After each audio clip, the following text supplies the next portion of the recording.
నమస్తే, welcome to our channel. ప్రముఖ ఆధ్యాత్మికవేత్త, ఆస్ట్రాలజర్ అనంత్ కుమార్ శర్మ గారు ఉన్నారు. వారితో మాట్లాడదాం. నమస్తే అండి. ఓం గం గణపతే నమః. అయితే మీరు వారాహి ఆరాధిస్తారు అని చెప్పారు, వారాహి అమ్మవారిని. అయితే ఈ మధ్య వింటుంది ఏంటంటే కొంతమంది ఉగ్రదేవతలను ఆరాధించకూడదు అని చెప్తున్నారు, కొంతమంది ఆరాధించవచ్చు, అది సాత్విక పద్ధతిలో ఆరాధించవచ్చు, తప్పేమీ లేదు అంటున్నారు. అసలు వారాహి అమ్మవారిని ఎవరైనా ఆరాధించాలి అంటే దాని విధి విధానాలు ఎలా ఉంటాయి? అంటే టైమింగ్స్ కూడా నైట్ అని చెప్తారు కదండి, రాత్రి ఫలానా సమయానికి ఆరాధించాలి అంటారు. ఎటువంటి ప్రసాదం పెట్టాలి? అమ్మవారి ఫోటో పెట్టుకోవాలా? ఎన్ని రోజులు ఆరాధిస్తే, ఒక కోరిక, ఒక సంకల్పం చెప్పుకుని ఎన్ని రోజులు కనుక ఆరాధిస్తే అమ్మవారు ఖచ్చితంగా కోరిక మనకి నెరవేరుస్తుంది అనేది, అంటే ధర్మబద్ధమైన కోరికలు మాత్రమే ఇక్కడ. సో కాబట్టి ఆ విధి విధానాలు మొత్తం ఒకసారి మీరు వివరించండి. అమ్మా, మీరు అడిగిన ప్రశ్నకి వారాహి అమ్మవారు చాలా పవర్ఫుల్. ఉన్న దేవతల్లోకి చాలా హై పవర్. వారాహిని చూసి చాలా మంది భయపడుతున్నారు. అవునండి. ఎందుకని?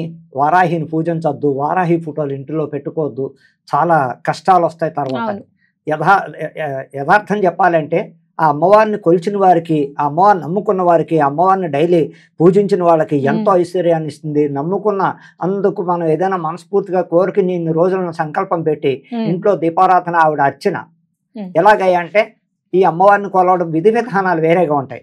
అన్ని దేవతలను కొలవడం వేరు, వారాహి అమ్మవారిని కొలవడం వేరే విధంగా ఉంటుంది. వారాహి దేవికి రాత్రిడి పూజ చేస్తారు, కానీ ఇంట్లో వాళ్ళు అలా చేయకూడదు. ఒక పీఠాధిపతులు కానీ మాలాంటి వాళ్ళు కానీ ఏదైనా సంకల్పం చేసి ఎవరికైనా ఇదైతే రాత్రులు మొదలు పెడతాం, మాకున్నది. అలాగా మామూలు మనుషులు ఉన్నారు. యథార్థం వాళ్ళు ఎప్పుడు చేయాలంటే, మామూలు వాళ్ళు ఎలా చెయ్యాలి అంటే అమ్మవారి కొలవడం పద్ధతి అసలు ఎలా వచ్చింది ఈ వారాహి అమ్మవారి అంటే అది మెయిన్ పార్ట్.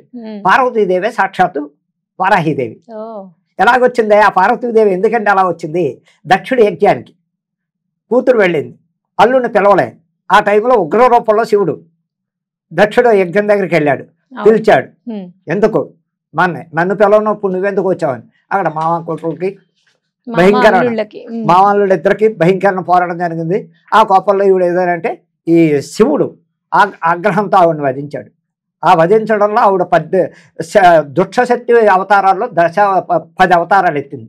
అక్కడక్కడక్కడ పడ్డాయి. కామాక్షి అనగా ధూమావతి, వజ్ర వైరోషిణి, షోడశాని, బగళాముఖి, తార, త్రిపురాంతక, త్రిపుర భైరవి, అలా అన్ని అవతారాల్లో అన్ని చోట్ల వెళ్ళి 10 చోట్ల 10 ప్లేసుల్లో పడింది.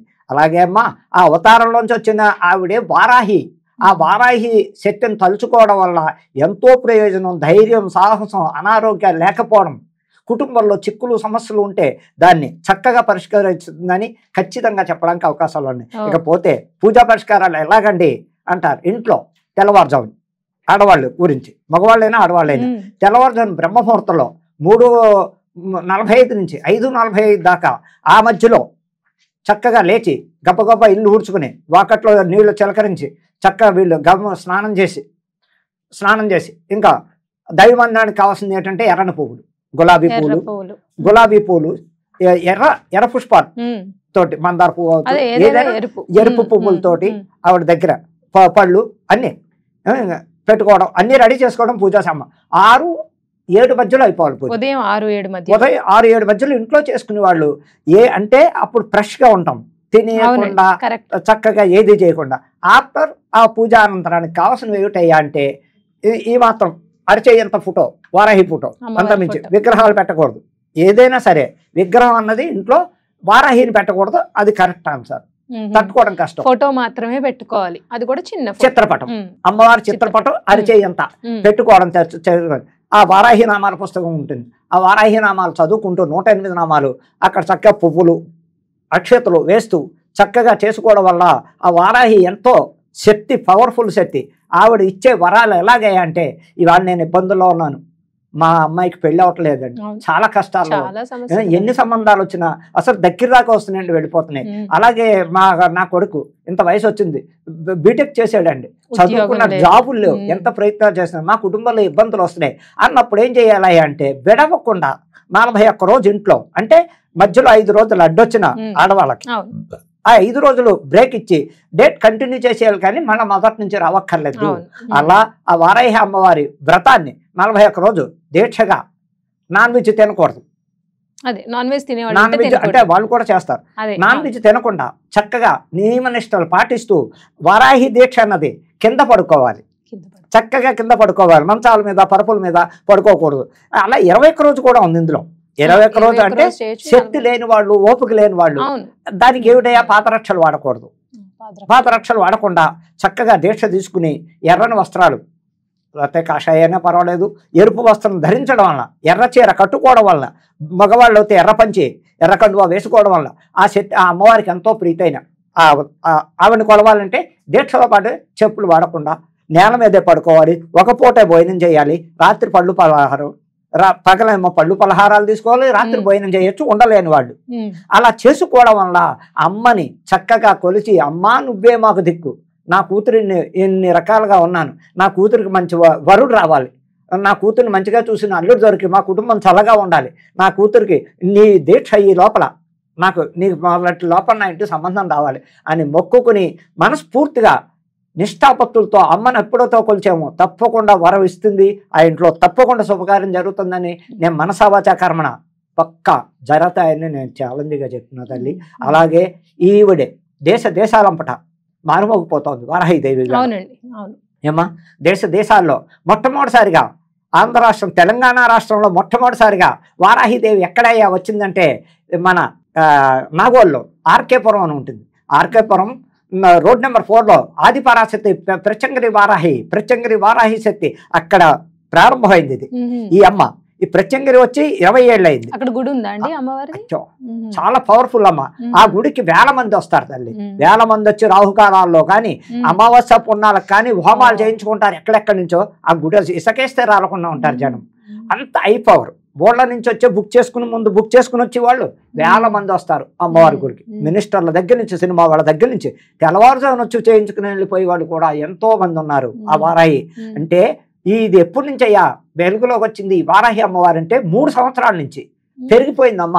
భారతదేశం అంతటా వారాహి అనే నామస్మరణ చేసుకుంటూ కొలిది ఆవిడ నామస్మరణ ఎక్కువడంలో ఎక్కడి నుంచో భక్తులు రావడం, ఆ తల్లికి మొక్కుకుని అక్కడ హోమం చేయించుకుని ఇది సక్సెస్ అవుతే నేను నమ్మకంగా మనసులో పెట్టుకున్నది నా కోరిక నెరవేరితే తల్లి నీకు తప్పకుండా చీర, బట్ట, గాజులు, పసుపు, కుంకుమ ఇచ్చి మళ్ళా నీ చేత నేను హోమం చేయించుకుంటా, నా కోరిక మన్నించన్నా కూడా సక్సెస్ అయిన వాళ్ళు వేల మంది ఉన్నారు.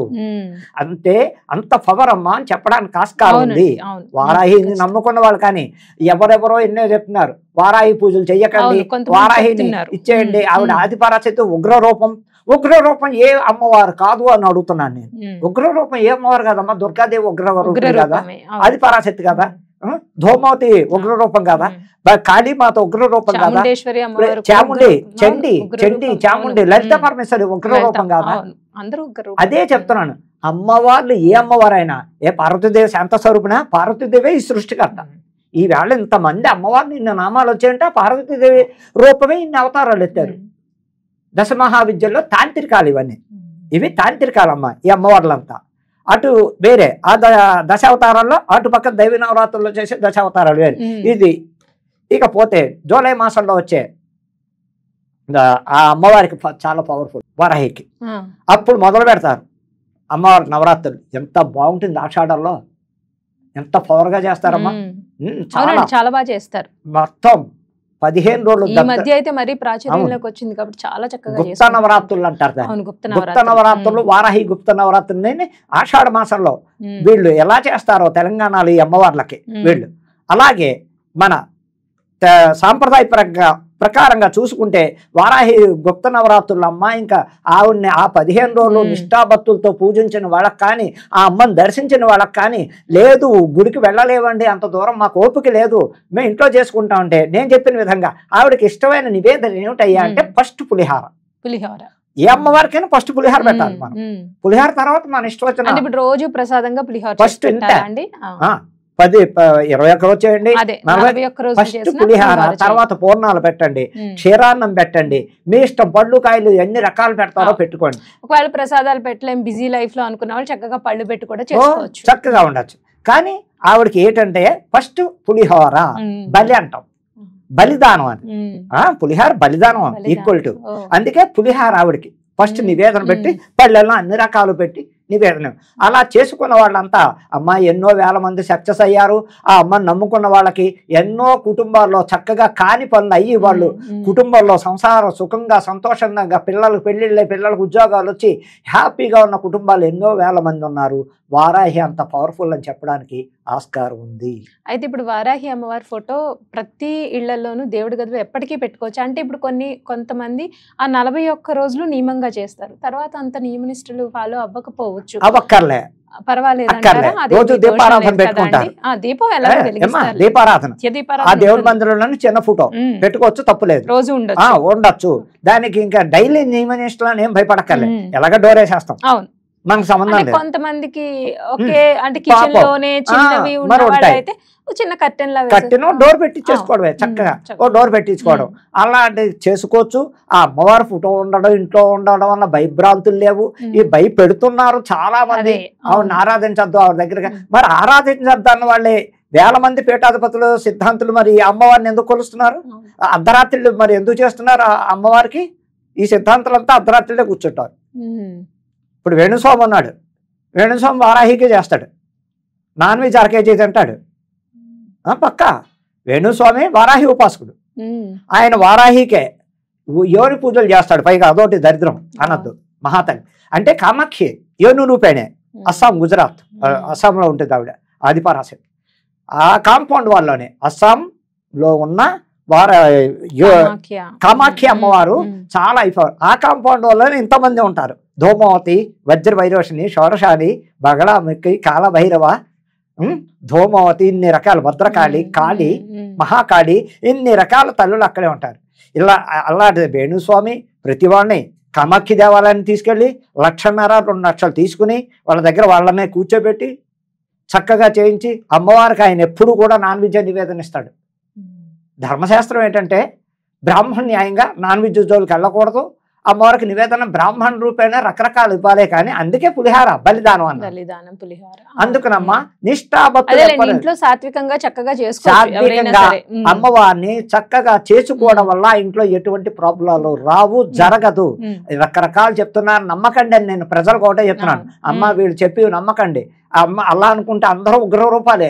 ఏ తల్లి శాంత స్వరూపం కాదు, శాంతం ఇచ్చినప్పుడు శాంతం ఇస్తుంది, ఆవిడ ఉగ్రం దాల్చే.